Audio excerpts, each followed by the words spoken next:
से यह काम की जाती है। राहुल जी ने चोर को चोर कहा। अब बताइए, चौ को चौ नहीं कहेंगे तो सौ कहेंगे? चोर को चोर ही तो कहा था। तो इन्होंने कह दिया कि ओबीसी का अपमान कर रहे हैं। प्रधानमंत्री अपनी रैलियों में जाकर के कहते हैं कि मैं ओबीसी से आता हूं। अरे तो आप ओबीसी से आते हैं तो बहुत खुशी की बात है, बहुत अच्छी बात है कि ओबीसी देश का प्रधानमंत्री बना है। यह इस बात को सुनिश्चित करेगा कि अब सरकारी विभाग में कोई भी पोस्ट जो है वो खाली नहीं होगा।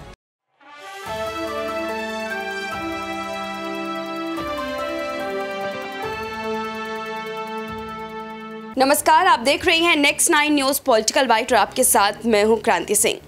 कन्हैया कुमार का एक बड़ा बयान इस वक्त खूब तेजी से सोशल मीडिया पर वायरल हो रहा है, जिस बयान के जरिए वो पूरे विपक्ष को घेरने की कोशिश कर रहे हैं।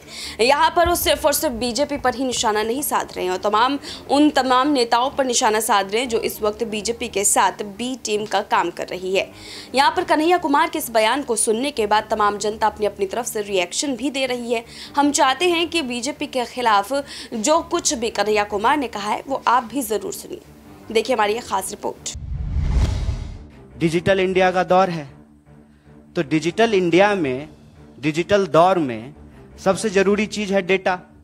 अक्सर आप सब लोग सुनते होंगे कि कहा जा रहा है कि डेटा न्यू ऑयल है। जिसके पास डेटा होगा वो दुनिया का लीडिंग पावर होगा।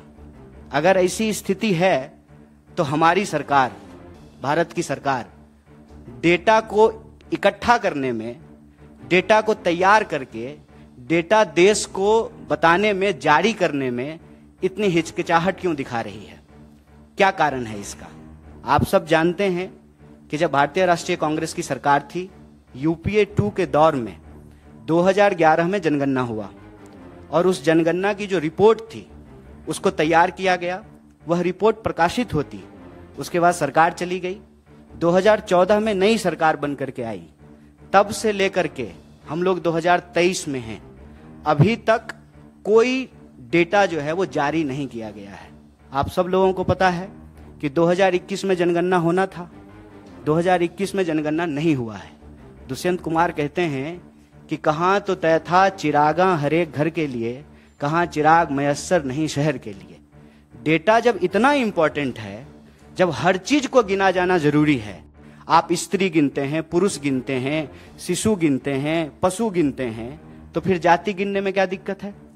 और हम इसमें कुछ और तो नहीं कह रहे हैं, हम ये कह रहे हैं कि देश में हर 10 साल में जो सामाजिक, आर्थिक और जातीय आधार पर जो जनगणना होता है उसका रिपोर्ट जो है आप जारी कीजिए।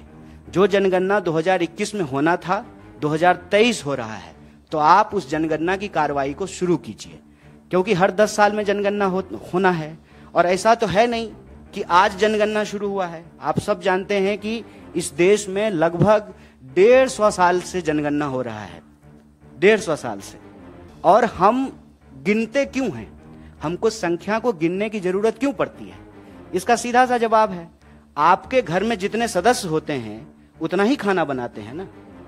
घर में अगर आप कोई दावत देते हैं तो जितना गेस्ट आपको एक्सपेक्टेड होता है उतना ही जो है आप भोज में खाना बनवाते हैं। जब आपके पास संख्या ही नहीं होगी तो किस आधार पे आप नीति का निर्माण करेंगे? कैसे जो है आप नीति का निर्धारण करेंगे? संख्या होना जरूरी है। और संख्या के मामले में आप सब लोगों को पता है, ना सरकार इस बात को बताने में इंटरेस्टेड है कि अदानी जी की सेल कंपनी में 20,000 करोड़ रुपया कहां से आया, ना सरकार इस बात को बताने में इंटरेस्टेड है कि इस देश की वास्तविक संख्या क्या है। आप अगर प्रधानमंत्री जी की रैली को भी ध्यान से सुनेंगे तो कुछ दिन पहले कह रहे थे 135 करोड़, 135 करोड़, आजकल कहते हैं 140 करोड़। तो 135 करोड़ से 140 करोड़ हम कैसे हो गए हैं? क्या सचमुच 140 करोड़ हुए हैं कि 139 करोड़ ही हो रहे हैं? ये आंकड़ा तो सरकार को इकट्ठा करना चाहिए, सरकार को ये आंकड़ा जारी करना चाहिए। और जब गिन ही रहे हैं, पेड़ गिन लेते हैं, पशु गिन लेते हैं, शिशु गिन लेते हैं, तो जाति भी गिन लीजिए। आज देश को आखिर पता तो चले कि किस वर्ग के लोगों की वास्तविक हालत क्या है। यह भी तो हो सकता है ना। सरकार ने ही किया है कि इस देश में 10% EWS के आधार पर रिजर्वेशन दिया है और कांग्रेस पार्टी ने, भारतीय राष्ट्रीय कांग्रेस ने उसका समर्थन किया कि अगर आपके पास ये आंकड़ा है कि जनरल कैटेगरी के लोग भी गरीब हैं, अगर आप उनको मदद देना चाहते हैं तो मदद दीजिए। सरकार यह भी डेटा इकट्ठा करती है कि गरीबी रेखा से नीचे कितने लोग रह रहे हैं, इसके आधार पे आप बीपीएल कार्ड जारी करते हैं, इसके आधार पे आप उनको खाद्यान्न सुरक्षा देते हैं, इसके आधार पे आप प्रधानमंत्री आवास योजना के तहत उनको घर बना करके देते हैं। तो किसी भी सरकार के लिए आंकड़ा का होना जरूरी है। प्रश्न ये है कि आंकड़ा क्यों छुपाया जा रहा है, और आप सबने देखा कि किस चालाकी से यह काम की जाती है। राहुल जी ने चोर को चोर कहा। अब बताइए, चौ को चौ नहीं कहेंगे तो 100 कहेंगे। चोर को चोर ही तो कहा था, तो इन्होंने कह दिया कि ओबीसी का अपमान कर रहे हैं। प्रधानमंत्री अपनी रैलियों में जाकर के कहते हैं कि मैं ओबीसी से आता हूं। अरे तो आप ओबीसी से आते हैं तो बहुत खुशी की बात है, बहुत अच्छी बात है कि ओबीसी देश का प्रधानमंत्री बना है। यह इस बात को सुनिश्चित करेगा कि अब सरकारी विभाग में कोई भी पोस्ट जो है वो खाली नहीं होगा। जितना विभाग में रिक्तियां हैं, सारी रिक्तियां भर दी जाएगी। लेकिन रिक्तियां भरने से पहले यह जानकारी तो हो कि इस देश में लोगों की वास्तविक हालत क्या है, उनकी सामाजिक स्थिति क्या है, उनकी आर्थिक स्थिति क्या है, उनकी जातीय स्थिति क्या है। जात के आधार पर राजनीति करेंगे, जात के आधार पर वोट लेंगे, जात के आधार पर विपक्ष को घेरने का प्रयास करेंगे, लेकिन जाति की संख्या क्या है यह बताने की बात नहीं कर रहे हैं। और हम गिनने की ही बात कर रहे हैं ना। गिनने में क्या तकलीफ है?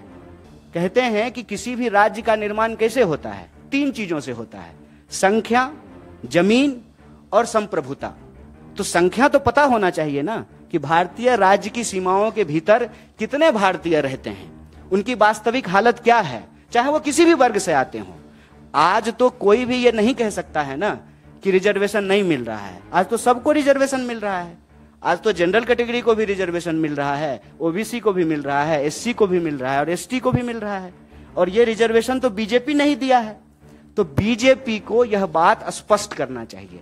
और आरएसएस के प्रमुख का कई बार आप लोग बयान सुन चुके होंगे कि वो कहते हैं कि हम रिव्यू करना चाहते हैं, रिजर्वेशन पॉलिसी का हम रिव्यू करना चाहते हैं। तो बिना डेटा का आप रिव्यू कैसे करेंगे? जब आपके पास आंकड़ा ही नहीं होगा तो आप क्या रिव्यू करना चाहते हैं? इसका मतलब यह है कि बीजेपी असल चाहती है कि गुड़ खाएं गुलगुल्ला से परहेज।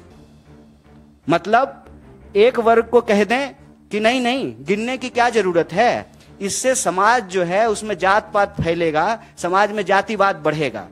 अगर ओबीसी बोलने से समाज में जात पात फैलता है तो प्रधानमंत्री अपनी रैली में जाकर के ये क्यों कहते हैं कि मैं ओबीसी हूं? विपक्ष जब जेपीसी की मांग करता है, जब राहुल जी चोर को चोर कहते हैं, तो सरकार क्यों कहती है कि आप ओबीसी का अपमान कर रहे हैं? अगर यह शब्द बोलने से, यह शब्द कहने से, इसको गिनने से समाज में जात पात फैलता है, तो बीजेपी इसके आधार पर राजनीति क्यों करती है? बीजेपी को अपना स्टैंड क्लियर करना चाहिए।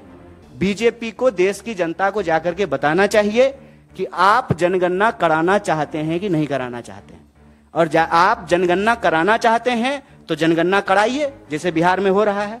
अगर आप नहीं कराना चाहते हैं तो वो भी प्रेस कॉन्फ्रेंस करके देश को बताइए कि हमको देश के लोगों को गिनने की जरूरत नहीं है, सरकार को लोगों को गिनने की जरूरत नहीं है।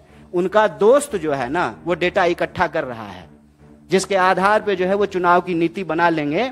लेकिन सवाल यहां सरकार की नीति निर्धारण का है। कितने लोग किस घर में रहेंगे उसी के आधार पे आप कमरा बनवाएंगे ना। एक जो है बेडरूम बनवाएंगे, बच्चा हो गया है 2 तो एक जो है चिल्ड्रन रूम बनवाएंगे, गेस्ट आते हैं तो एक गेस्ट रूम बनवाएंगे। किसी भी नीति का निर्माण आप डेटा के आधार पे करेंगे। सरकार डेटा जारी नहीं करना चाहती है और यह सवाल राहुल जी ने उठाया है, जो आज के लिए बहुत जरूरी सवाल है। कन्हैया कुमार से जुड़ी तमाम अपडेट्स जो है हम यूं ही आप तक पहुंचाते रहेंगे। उम्मीद करते हैं ये वीडियो आपको जरूर पसंद आई होगी। आगे लाइक शेयर कमेंट करना बिल्कुल भी ना भूलें और तमाम ऐसी अपडेट्स के लिए देखते रहिए नेक्स्ट 9 न्यूज़ पॉलिटिकल बाइट।